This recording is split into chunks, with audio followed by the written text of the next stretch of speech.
Welcome to Crown TV. Immerse yourself with a captivating audio from our stories. We provide an alternative way to read books in audio. We upload many audiobooks as possible, from bestsellers to timeless classic. Subscribe and stay tuned for new upload. The Mysterious Old Woman.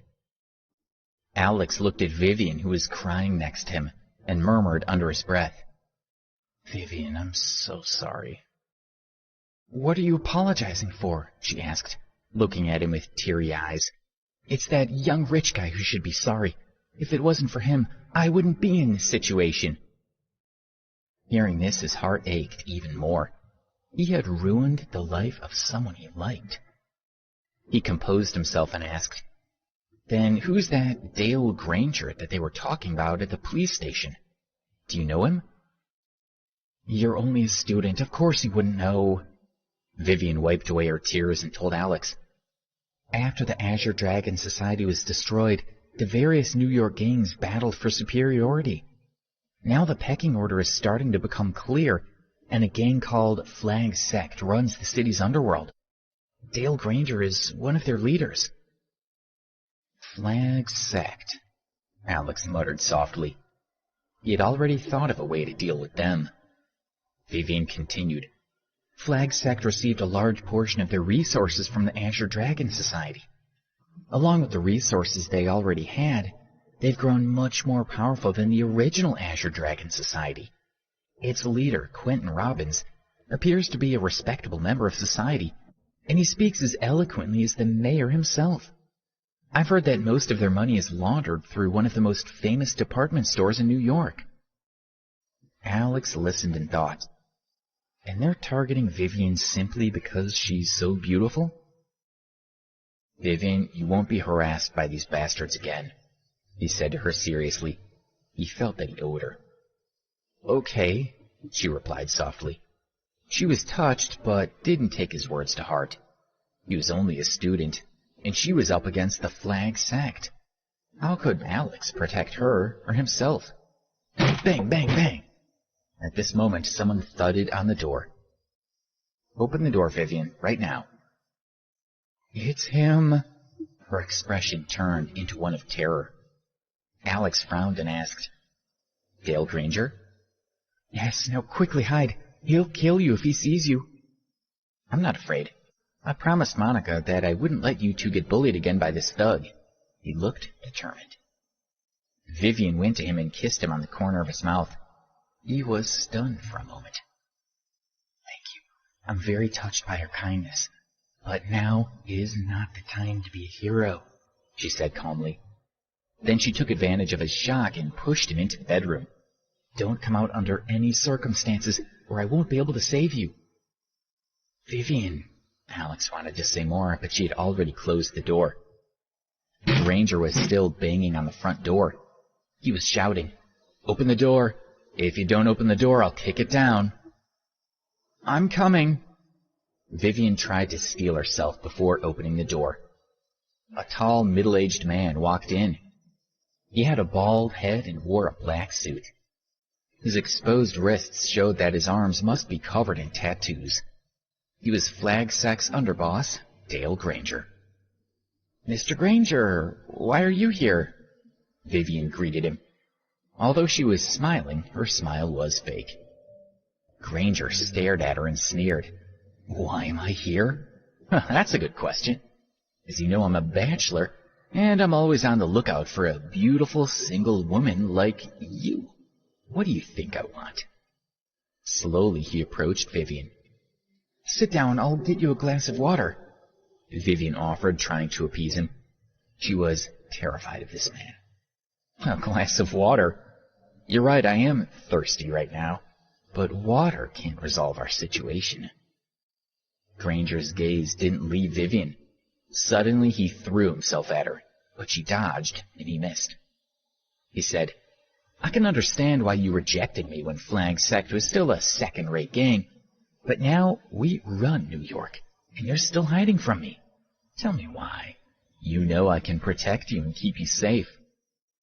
"Mr. Granger, I just want to live a peaceful life. Please leave me alone." Leave you alone? His eyes were cold and hard as he said, "That's fine, I'm not asking for much. Keep me company tonight, and then I'll leave you alone." As he said this, he rushed toward her. This time she didn't dodge in time, and she ended up being hugged by him. "Let go of me!" Vivian struggled fiercely in his arms, but there was no way she could get away from him. Granger put his nose close to Vivian's neck and sniffed greedily. "You smell delicious," he said as he held her hand tightly, a lewd smile appearing on his face. Then he carried her to the sofa, took off his jacket, and threw himself on top of her. "Get off!" Vivian kicked and hit, but he had already kissed her several times and was about to start ripping off her clothes. Suddenly, something heavy struck his head. "Ouch!" he said, rubbing his head. He stood up and saw a young teenage girl standing in front of him. She was wearing pajamas and had a golf club in her hand. "Mom'll hit him again." Monica aimed her golf club at Granger's head. She was very scared, and when she saw all his tattoos, she started shaking. "Little girl, damn you, come over here," he said, walking toward Monica. She swung the golf club at him again, but this time she missed, and he managed to grab the club from her and throw it out of reach. "Do you want to kill me?"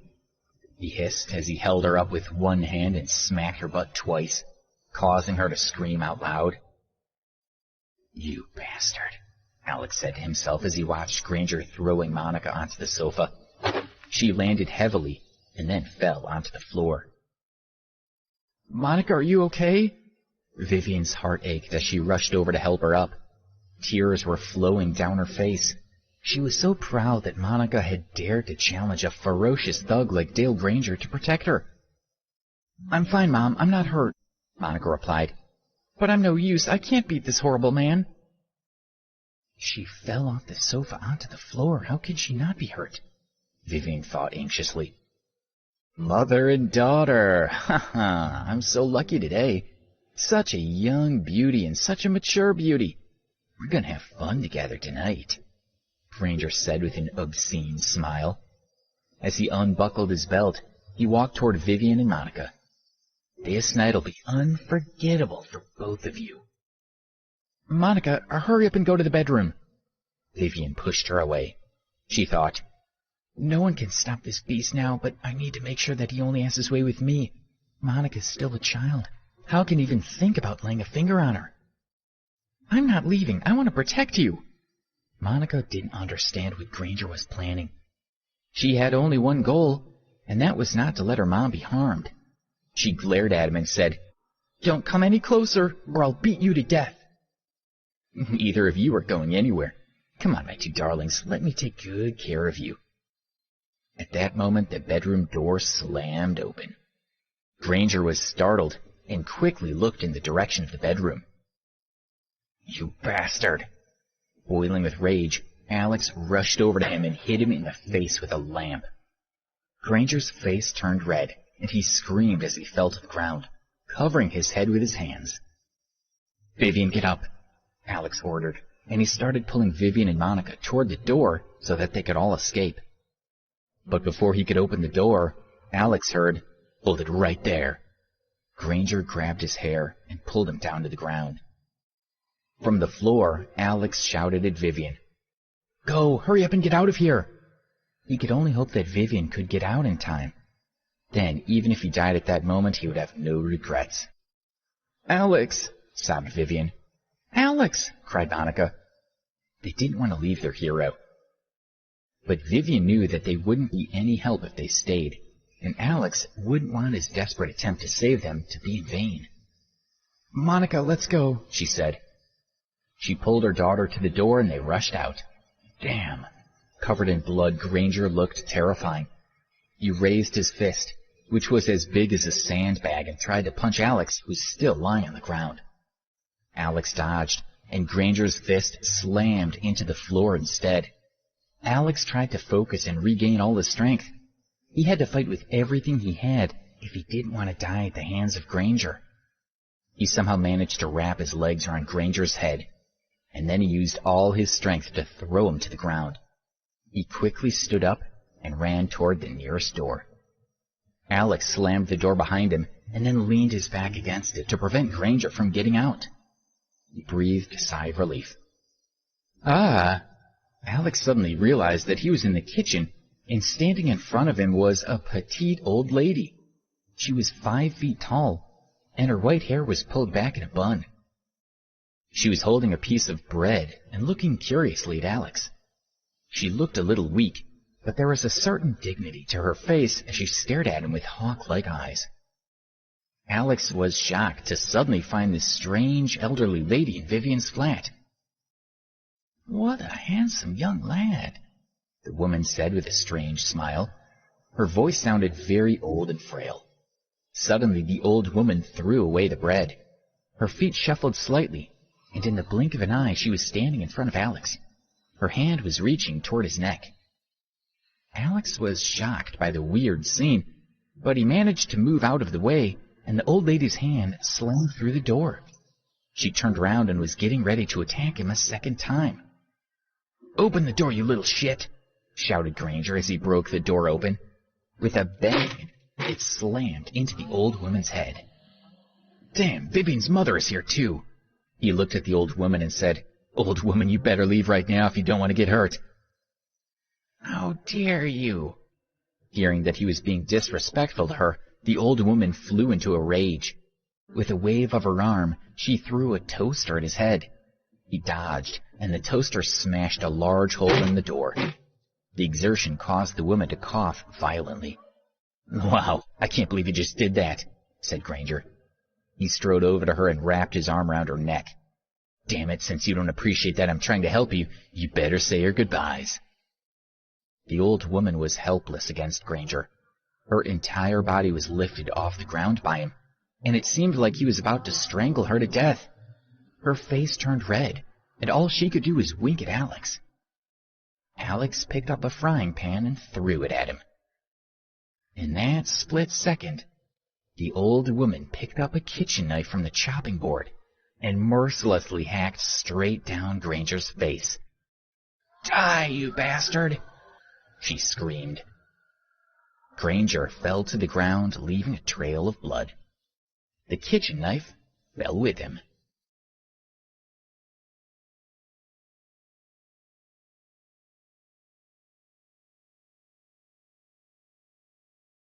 Episode 127. What is she? "Ah!" cried Granger. A line of blood gradually appeared on his face. It started on his forehead and ran down to his chin. At first, a slow stream of blood flowed out, but soon it was gushing out. His eyes were wide open as he stared at the old woman in horror. Alex was also stunned. He saw a cold light flash past his eyes, and then he saw that it was the knife lying a few inches away from him. It was still dripping blood. Then, to his horror, he watched the old woman kneel on the ground and press her head against Granger's head. He watched her start to suck blood from the corpse's head. The sound of her sucking was terrifying. Alex was rigid with fear watching the scene in front of him. He didn't dare to move, afraid that the old woman would stab him if he turned his back. A minute later, she raised her head. She used her finger to wipe the blood away from her lips and murmured, "It tastes pretty good." Those words caused Alex's hair to stand on end, while his heart was in overdrive. "Ew," the old woman said as she looked at Alex. "I just watched her kill someone and drink his blood," he thought. "I'm sure she'll kill me next. While I'm standing up and she's still on the ground, I've got to use my advantage to hurt her if I can. It's my only chance to escape." His heart trembled as he raised his leg and kicked her as hard as he could. But before he could get to the door, his legs went limp and he sat on the ground. Suddenly he heard a clank. He looked up to see that the kitchen knife that had just killed Granger was now impaled in the side kitchen cabinet a few inches from his face. Warm blood from the knife dripped onto his arm. The old woman was standing over him. She said, "Seeing that you saved my life just now, I'll let you live. Now we're even." There was mockery in her eyes. She seemed to be laughing at him for thinking he could beat her. Alex could hardly believe what he was hearing. Her voice had changed. She no longer had the frail voice of an elderly woman, but the strong, strident voice of someone decades younger. Her eyes had also become focused and sparkling. The woman went to the open window. Did she come in through the window? Alex wondered as he noticed that the glass was broken. What is she going to do now? Is she really going to jump out of the window? But we're on the 9th floor. Unbelievably, it did look like she was intent on jumping out of the window. So Alex shouted, "Stop!" But the old woman was gone. Alex ran to the window and looked out. He was dumbfounded. The woman hadn't fallen to the ground as he had feared. Instead, she seemed to be floating down like an action movie superhero. She landed on the main steps of Vivian's building, took a few steps, and then disappeared. Alex continued looking down in a daze. He just couldn't comprehend what he had just seen, or believe that it was real. When he came back to his senses, he looked at Granger lying on the floor. The blood on his head had already dried up, and there was no new blood flowing out. It was as if the old woman had sucked it dry. He walked around the body and out of the kitchen. "Alex!" Vivian had walked back into the apartment. When she saw him, she walked up to him quickly to check if he was injured. "What about Granger?" Vivian asked anxiously. "Dead," Alex said as he looked toward the kitchen. "Dead?" Surprised, Vivian walked slowly to the kitchen door. When she opened it, she saw Granger lying on the floor. "What happened?" she asked, trying to suppress her disgust. Then she thought, Dale Granger was one of the leaders of the Flag Sect. When they find out what's happened, they'll kill us all. She said, "We have to get away quickly before the Flag Sect people come looking for us." She held Alex's hand and tried to pull him to the door. Alex pulled her back and replied, "Vivian, don't worry. His death was nothing to do with you. Trust me. I'll take care of it." In an anguished voice, she said, "Oh, why don't you understand? He's one of the main guys from the Flag Sect. When they find out, they will kill us. Don't you understand?" Vivian couldn't believe that Alex was being so naive. She thought he was an ignorant college student who knew nothing about society. Alex held Vivian's shoulder and said calmly, "Listen to me. I know you don't believe me, but please trust that every word I'm saying right now is true. Even if they think I killed Dale Granger, Flag Sect won't dare to come after me." Seeing how sure Alex was, Vivian didn't know what to say. "All right, now you and Monica stay at the hotel, and I'll handle everything here," he said. And then he put his arm around Vivian's shoulder, and they walked out of the apartment. In the entrance lobby, they found Monica waiting anxiously. Alex found them a room at a hotel nearby and settled the mother and daughter in there. When he left the hotel, Alex called a cab and went back to the Azalea guest house. When he arrived, he asked for Sam Woodsworth to come and see him. "Alex, you—" Sam stopped when he saw the state Alex was in. "It's nothing," Alex reassured him. His appearance was the least of his concerns at that moment. His only focus was the dead body in Vivian's apartment. The body needed to be dealt with before the police got involved. If that happened, the media attention would be impossible to suppress.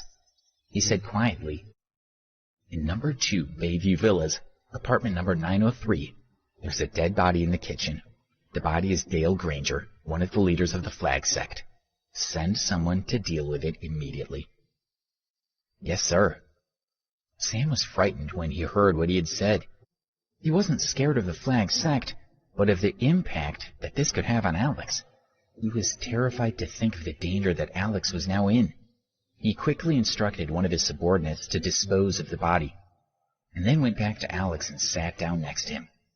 He said, "I'm so sorry, Alex. I was supposed to protect you. Can you forgive me?" Forget it, it's fine, Alex reassured him. No one could have predicted what had happened tonight. Even if he had been killed, it wouldn't have been Sam's fault. Finally, Sam stood up, and Alex asked him, I know the man who was killed was one of the leaders of the Flag sect. Is handling it going to be a problem? Sam replied confidently, The Flag sect has only just been formed. It was only because we managed to eradicate the Azure Dragon Society that the Flag sect rose to prominence. In comparison, annihilating these amateurs will be easy. Sam didn't seem concerned at all. Since they've caused these problems, how about we completely eradicate them? Sam suggested. Not for now. Let's just wait until this matter is settled first, Alex said after thinking for a while. An hour later, Sam went to see Alex with the news. The situation has been dealt with, and our people have also eliminated any surveillance on you. According to our intelligence department, Dale Granger has no relatives, so no one will report him missing to the police, and the only people who will notice his absence are the people from the Flag sect. If we hear any more news about this, we'll deal with it immediately. Thank you. You've done well. Go and get some sleep now. I'm tired too. Finally, Alex could relax. Exhausted, he went back to his room to sleep. Over the next 2 days, Alex didn't hear any more about Granger's death. It seemed to have never happened. Vivian and Monica had been staying in the hotel, while Alex had been scrutinizing the movements of the Flag sect. According to Sam's observers, the gang had started sending people to search for Granger. On the third day, Alex left the Azalea guest house and got on a cab to go to the hotel to see Vivian and Monica. By the time he arrived, Alex felt a little hungry and decided to go and get some breakfast first. A small restaurant called the Bayview Diner attracted his attention. The quaint exterior and the fluttering banner outside made him feel like the diner had been around since the 50s. Business in the diner seemed to be pretty good. It was almost full. He ordered a bowl of beef soup and took a seat at a booth in the corner. Out of the blue, the customer in the next booth said, "So beautiful." "She's a goddess," agreed the waiter. Alex looked up and saw a petite girl walk in and head toward an empty table. He couldn't see her face from where he was sitting, but her red clothes were familiar. When she turned and sat down and Alex had a clear view of her face, he couldn't help but choke and spit a mouthful of beef soup onto the table. The beautiful young lady was only around 16 years old, and she had exquisite dark eyes under long curved eyelashes. Her cheeks were pink, her lips were thin and tender, and she had her silky hair tied back in a bun. Alex couldn't believe what he saw. This woman was wearing the same clothes as the old lady who had killed Dale Granger at Vivian's home 3 days ago. He knew it was the same woman. He lowered his head to drink the soup. He was very nervous, but he was also confused. He had witnessed her killing someone, and knew that she had abilities way beyond those of normal people. What if she wanted to silence him? Also, how had she turned from a very elderly lady into a beautiful adolescent? Then the girl noticed Alex sitting in the corner booth, and a trace of a smile appeared on her face. Alex froze, but she only glanced at him once before looking away. She called out to the waiter, "Why hasn't my beef soup arrived yet?" Her voice no longer sounded like that of an old woman, but was the voice of a teenage girl. It was also very calm and very cold.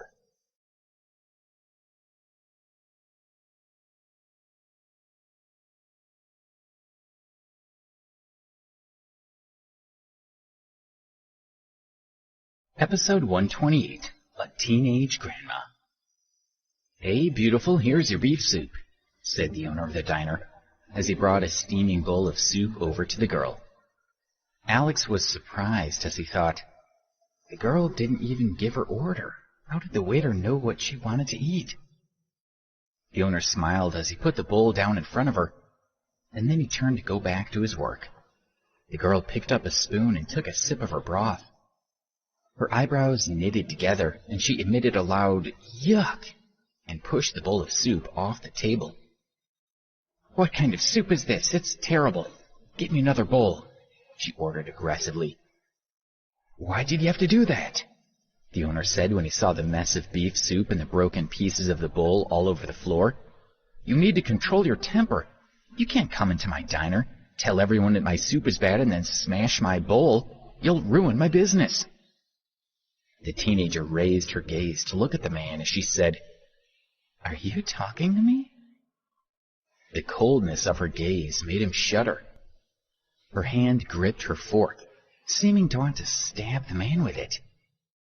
Alex, who was sitting nearby, watched the scene and felt his heart tighten. He had already witnessed this girl's terrifying strength. If she were to use this fork on the man in some way, he would at the very least be severely injured. At that moment, a young man stood up and walked over to the owner of the diner, saying, "Why are you talking to a customer like that? If she says your food is bad, then it's bad." He looked at the girl with a smile and asked, "Beautiful lady, their beef soup is bad.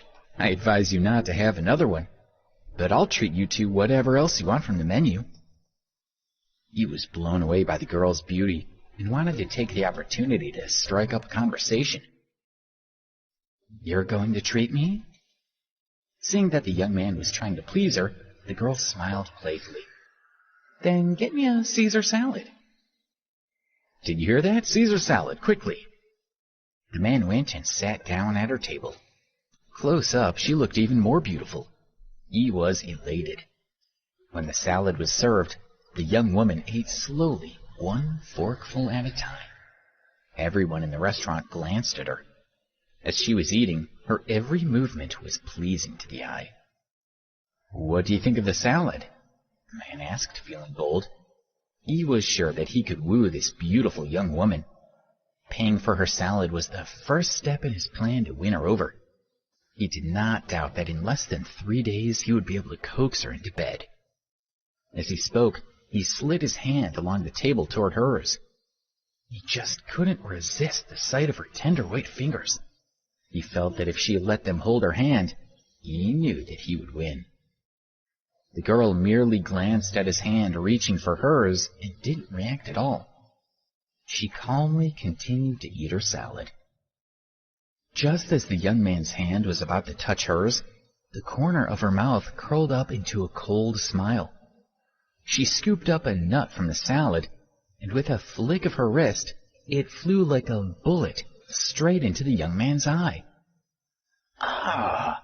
he screamed as he fell to the ground. He was clutching his eye as blood flowed out from between his fingers. "My eye! My eye!" he cried. Now the young man understood how dangerous this woman was. But he had no time to be frightened. He just wanted to get to the hospital as quickly as possible to see if his eye could be saved. As he staggered out of the restaurant, he was watched by the incredulous crowd. "What's going on?" one man asked. "Why is his eye bleeding? Do you know?" asked his friend. The first man replied, "I don't know, I didn't see anything." No one else could understand what was happening. Only Alex, who had been sitting in the corner watching, had seen everything and was shocked.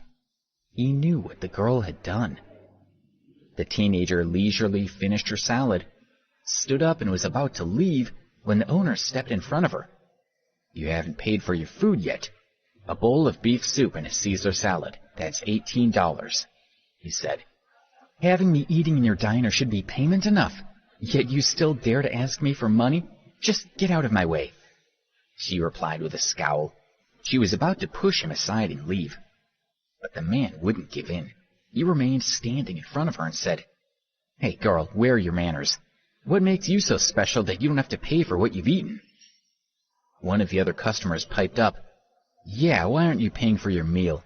Which high school are you from? Didn't your teachers teach you any manners?"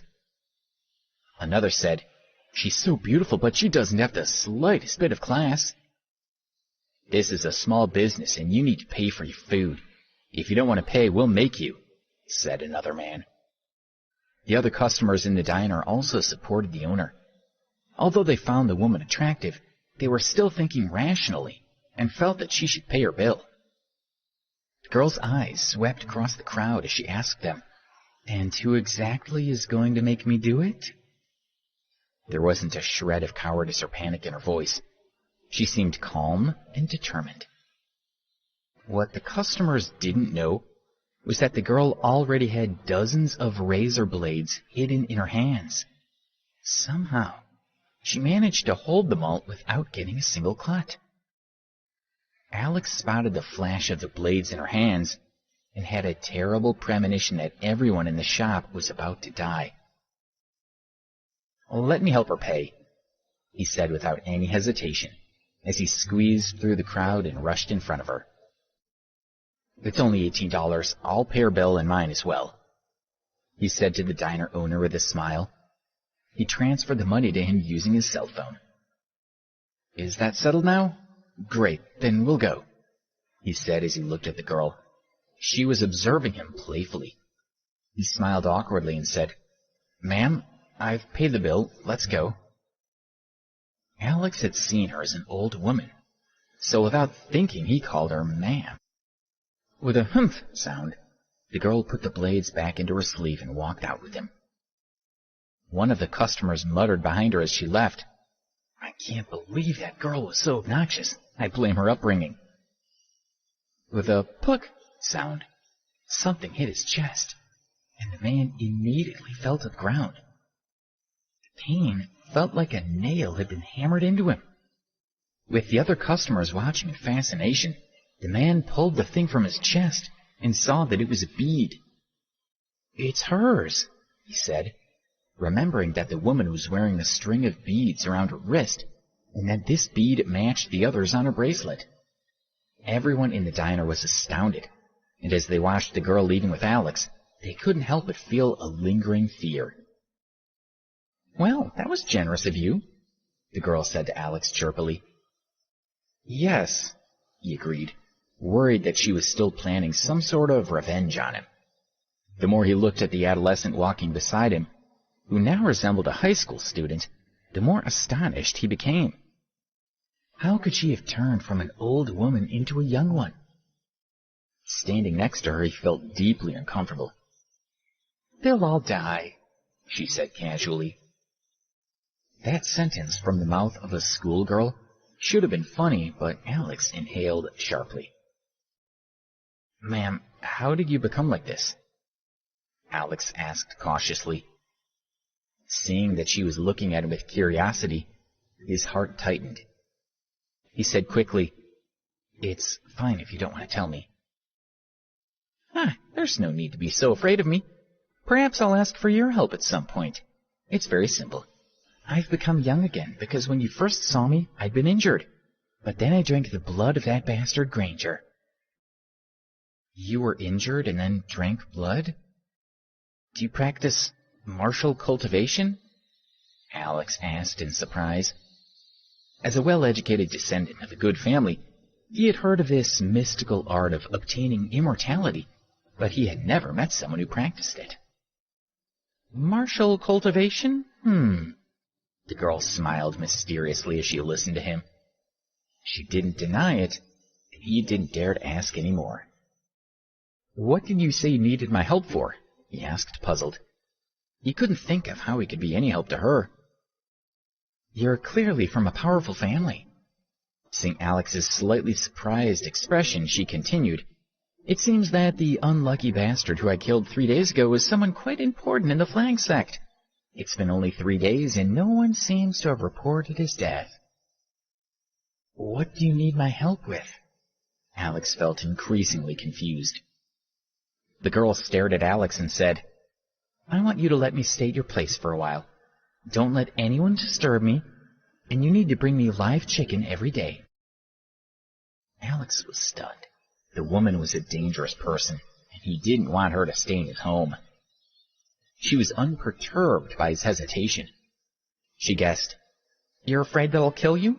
It's true that I've killed countless people over the last few decades, and human life is worthless to me. But I'll make you a promise. As long as you do as I say, I promise I won't hurt you." "Okay, ma'am, I'll do as you say," he replied. He didn't see how he could object. If he didn't agree, she could take his life in a second. "Smart boy, Alex. Now take me to your house," she said with a smile. So, you know that my name is Alex. What should I call you? Alex asked. Okay, since you want to call me something, you can call me Grandma, she answered calmly. Alex couldn't help but be embarrassed. It seemed that he had landed a teenage grandmother. Undoubtedly, this young woman was the elderly lady he had seen before. He had no choice but to find a cab and take Grandma back to his villa in Green Island Garden. On the way, they stopped to buy a live chicken as she had demanded. Once he had dropped her off, he wanted to go to the hotel to check on Vivian and Monica, but as he was leaving the villa, Carl Cooper called him. Where have you been? He asked. I haven't seen you in the dorm for a few days. Listen, Ben's sister's coming for a visit. Why don't you come over and meet her? Episode 129, Tourists in New York. Ben's sister is coming? Alex was pleasantly surprised. They all knew that Ben had a sister who is currently in high school, and that he was living frugally in university to save money for her to continue her studies. Every time he called home, he would only tell his family the good news and say not to worry about him. When his roommates heard this and saw him living on instant noodles, they were touched and sad. Ben's sister was coming. Alex wanted to go and support his friend, so she could see how popular her brother was. He arrived at the dormitory and greeted his friends. As usual, Joe, who spent a lot of time working out in the gym, teased him a little. Ben, who didn't usually pay much attention to his appearance, had been to the barber's. He looked very handsome, wearing a white short-sleeved shirt, a pair of beige shorts, and white sneakers. He looked very much smarter than usual. He also looked a little uncomfortable. Carl put his arm around Ben's shoulder and said, Alex, did you know this kid is hiding something from us? In the last 2 days, we've caught him buying expensive clothes and paying attention to his appearance. He also lies in bed every day playing with his cell phone. Joe and I have hardly seen him. He continued. Today he got up and showered before dawn and dressed in smart clothes. Joe and I wanted to know what he was up to, so we asked him. He finally told us. He told us that his sister is coming to New York to take part in a competition, and while she's here, she's coming to visit him. We've seen his sister's picture, and she's really pretty. Apparently, he's getting himself all dressed up like a movie star just to go and meet his sister. Carl slapped the back of Ben's head. Okay, Ben, don't tell us, but then we won't be able to help you, Alex said as he sat down next to him. He tugged at his friend's clothes and said, A Brooks Brothers shirt, Tommy Hilfiger shorts, and Puma shoes. How much did you spend on all this? Alex let go of his clothes, and Ben straightened out the creases. It was the first time he had worn such expensive items, and he felt so good. He didn't want the clothes to be ruined. He looked at his friends with an embarrassed smile. The shirt was $200, the shorts $250, and the shoes $300. Ben saw Alex and Carl looking at him in surprise and immediately explained, It's not my own money. Of course I don't have that kind of money. They're all on credit. Buddy, it's great that you want to look good, but how are you going to pay it off? You still need money to live on. And it's not like you're going on a date. You're just meeting your little sister, Alex said. He thought Ben was crazy for buying all those expensive clothes on credit. You guys don't understand. Do you think I want to get into debt to buy clothes? Can't you see that I had no choice? Ben said awkwardly. I keep telling my family that I'm doing really well, that I earn more than $2,000 every month doing part-time work, and that I have plenty of money, so they don't have to worry about me. Now my sister's coming, and if she sees me dressed in rags, she'll be really disappointed, and she'll go back and tell my parents. It'll kill them to hear the truth. Ben's friends all understood his concerns. Alex said, It's fine, we were just joking with you. But you'll have to keep up the pretense while she's here.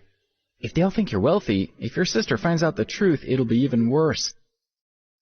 I still have a little money on me, around $350.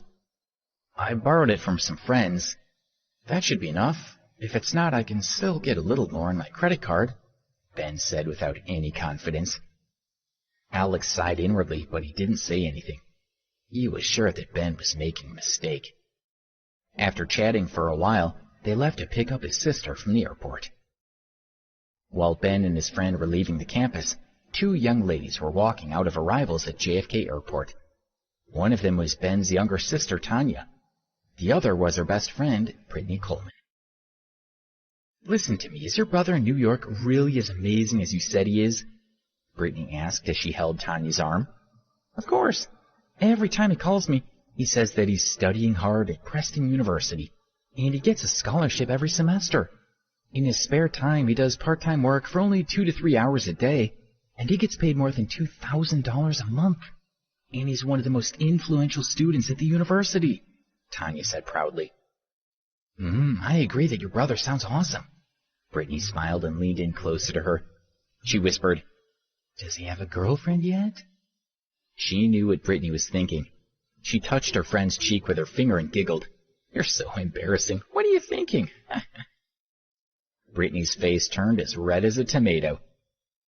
"Why isn't your brother here yet?" Brittany asked. After waiting in front of arrivals for more than 20 minutes, she was starting to get anxious. Tanya looked at her and said, "Don't worry, my brother just sent me a WhatsApp message saying that he's rushing here right now. He'll be here any minute." Just then, two men wearing floral t-shirts walked over to the girls and smiled. One said to Tanya, "Hey, gorgeous, you waiting for me?" He had dyed blonde hair, and his friend had a dragon tattooed on his arm. "Britt, let's go," Tanya said in a low voice before pulling away from the men. They looked very dangerous to her.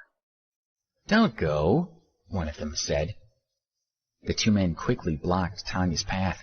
They lowered their heads to look at the two girls, and one said, "Is this the first time you've been to New York? Come with us, we'll show you around." He had a sinister glint in his eyes. As they spoke, they both reached out to grab the girls' hands. "No, what are you doing?" Tanya squealed. She and Brittany were afraid. They pulled their hands away and tried to step backwards. "So, little girl, you want to have some fun?" one of the men said as he grabbed Tanya's arms and pulled her into his embrace. "Don't! Help!" the girls shouted in panic. "Let go! Get off us!" At that moment, Ben, Alex, and Carl arrived. When they saw what was happening, they were furious. They didn't care who the two men were, but instantly rushed forward to help the girls.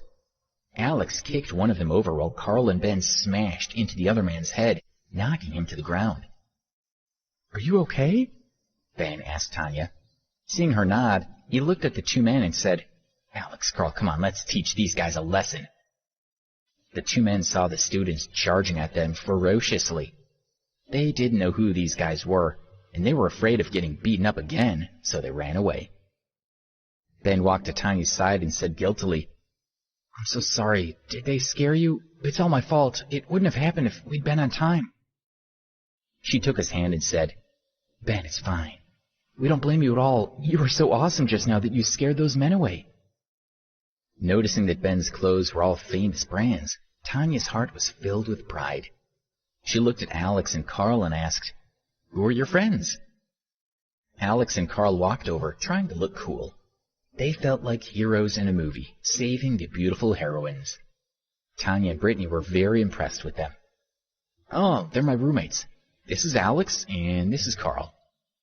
Ben introduced his friends to Tanya. She smiled sweetly and said, "Alex, Carl, it's good to meet you. Thank you for saving us just now. You were all so awesome." Then she introduced Brittany to Alex and Carl. Brittany sized Ben up and smiled. "Ben, Tanya's told me how well you're doing at university. Looking at the designer clothes you're wearing, I'm guessing you've also earned plenty of money. Tanya and I rarely come to New York, so you must take us everywhere while we're here." Ben scratched his head in embarrassment and answered, "Really? Well, I guess I'm doing better than most students here." He looked awkward. Alex and Carl smiled secretly. "You're too modest. Where are you taking us first?" Brittany asked with a smile. She was looking forward to spending time with him in New York. He was rich, so she was sure he was going to pay for everything for her. "Oh, I'll take you guys to see Times Square and the Empire State Building. They're two of the things you must see in New York City," Ben said. "Okay, bro, let's go," Tanya said as she took his arm and went to the roadside to call a cab. They quickly found two cabs. One for Ben, Tanya, and Brittany, and another for Alex and Carl. Ben, what kind of part-time job are you doing that you earn so much money? Tanya asked as she looked at her brother. She felt warm and happy. Brittany looked at him in anticipation. She said, "Yeah, to only work for 3 hours a day and earn $2,000 a month, that's $50 an hour. That's amazing." Ben looked embarrassed as he wiped the sweat off his forehead. Thinking quickly, he said, "I'm a landscape architect, and I teach people to paint. New York is a big city, and rich people don't care about spending money. $50 an hour isn't much to them." "So that's what you're doing. Ben, you're amazing," Tanya laughed. The more Brittany looked at Ben, the more she liked him and wanted to be close to him.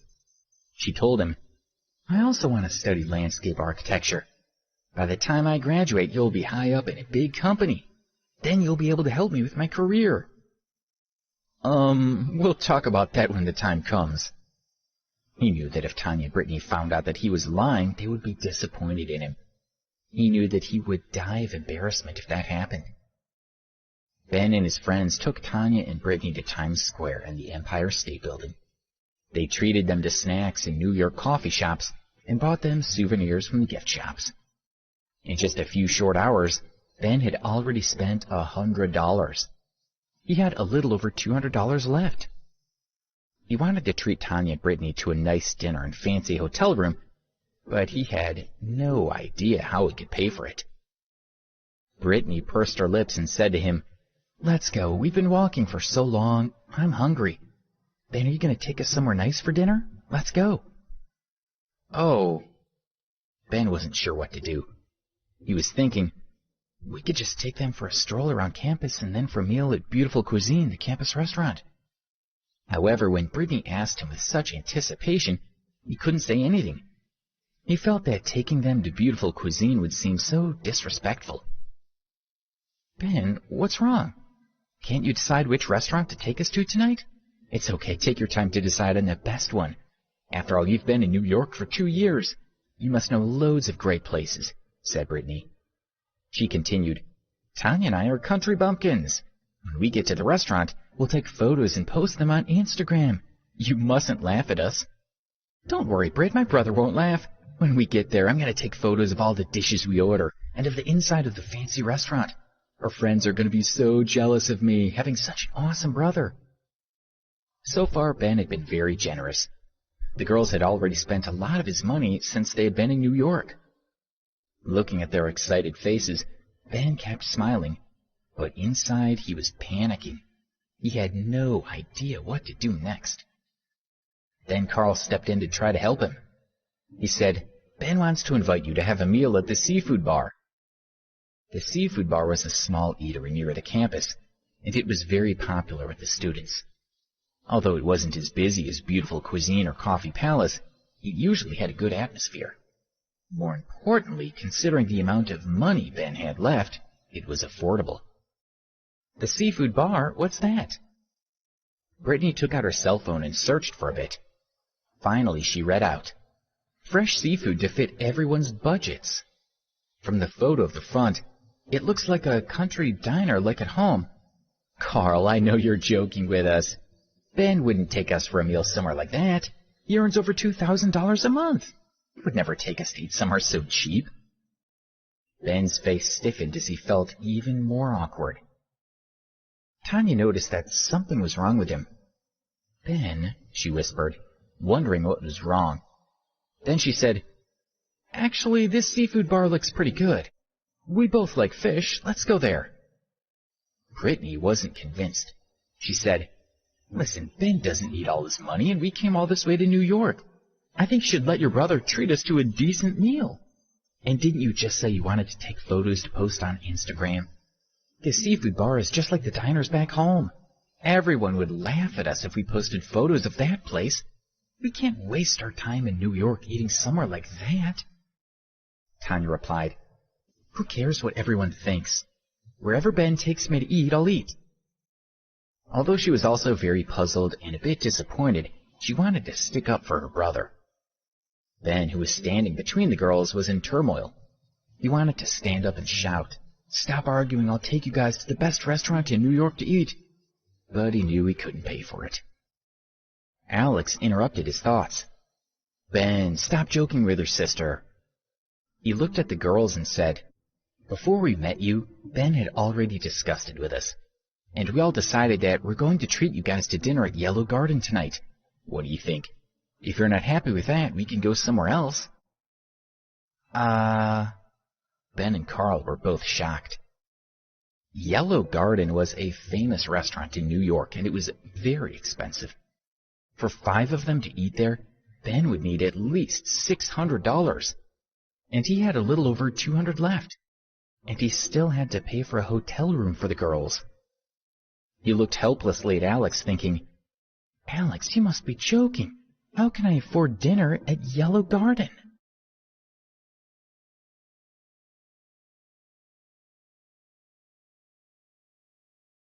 Episode 130, No One Touches My Sister. Brittany agreed immediately when she heard where they were going to eat. She said, Yellow Garden? That's a really famous restaurant. I've heard that it's really fancy. Let's go. Carl pulled Alex toward him and whispered anxiously, What are you doing to Ben? He's only got a little over $200 left to pay for dinner in their hotel. It will be terrible if he takes the girls to Yellow Garden and can't pay the bill. What do you want him to do? I'll be so embarrassed in front of his sister and her friend. I know, don't worry. Do you really think I would do anything to hurt Ben? Alex comforted Carl. To him, Yellow Garden was only a mediocre restaurant. He originally wanted to take everyone to DeLuca's or Chez Laurent as a treat, but he realized that these were too exclusive and places that Ben could never afford. He felt the best choice was Yellow Garden. It's fine, let's go, he reassured Ben as he patted his shoulder. Ben, are you going to treat us at Yellow Garden? Tanya asked. She was his sister, and she could tell something was worrying him. He pretended to be relaxed as he smiled and replied, Of course, Yellow Garden's really good. I'll take you guys, and you can see what you think. Inside, he was panicking. How can I refuse now? I've got to pretend everything's all right. But I've only got $200 on me. What the hell am I going to do when we get there? The girls jumped into one cab and the boys into another. They all headed to the restaurant. Without the girls present, Ben could stop pretending. He could be honest with his friends. Alex, what are you trying to do to me? You know I don't have enough money, he said in a panic. This is my card and there's still $500 on it. It's yours, Carl said, handing a bank card to Ben. The money on it was for his living expenses, but his friend was in trouble, so he was happy for him to have it. No need.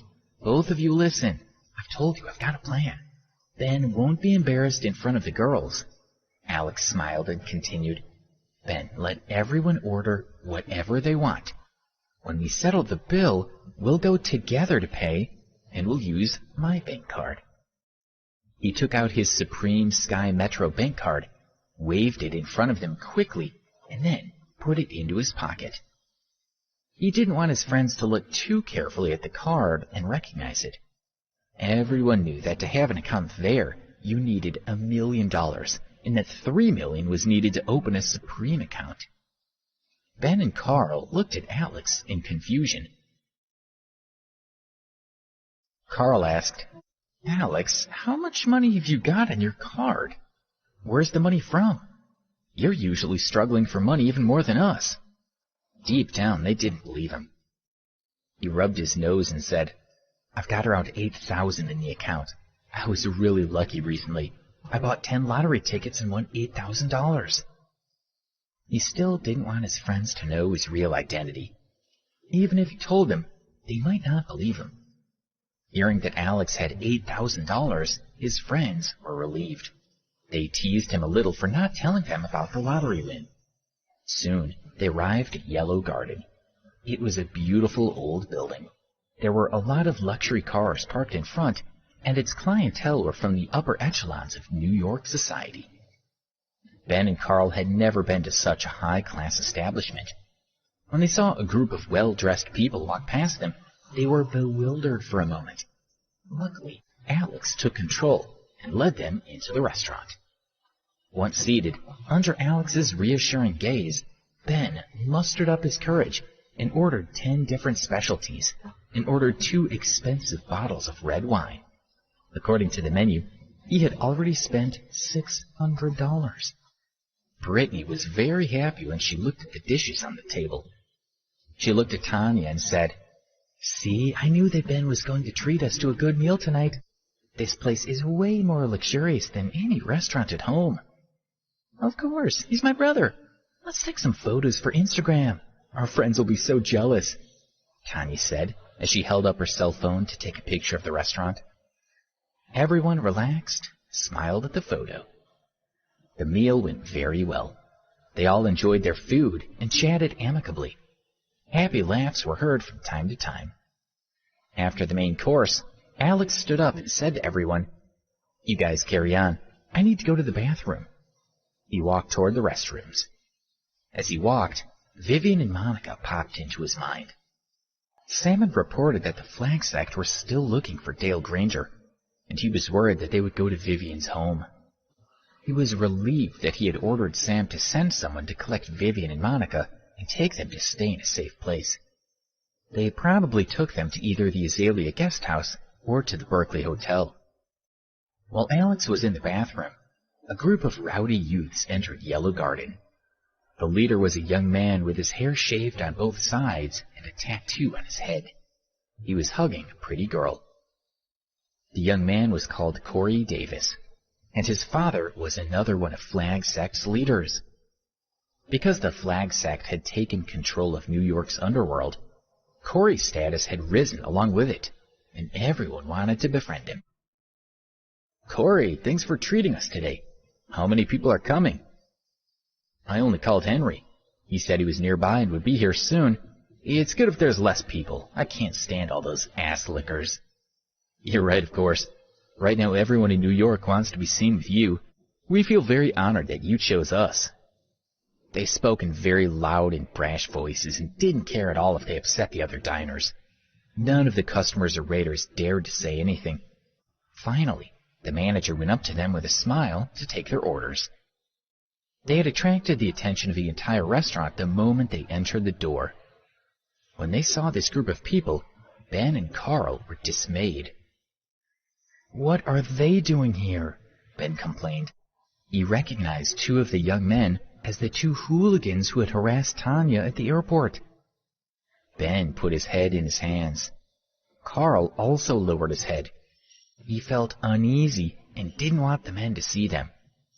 There were 6 or 7 thugs in the group. The young man with the shaved head seemed to be their leader, and he looked formidable. Ben and Carl prayed that they would not recognize them as they passed. Then they heard, "Hang on, Corey. I think I saw 2 familiar faces." When they got closer and saw Ben, the 2 hoodlums recognized him. Then Ben heard a familiar voice saying, "Steve, Rich, are they the ones that beat you up?" He saw another youth walking over, and a chill went up his spine. Although Darren Rogers was a university student, he had no interest in studying at all. He often hung out outside of school, and after a chance encounter, he befriended Corey and became one of his followers.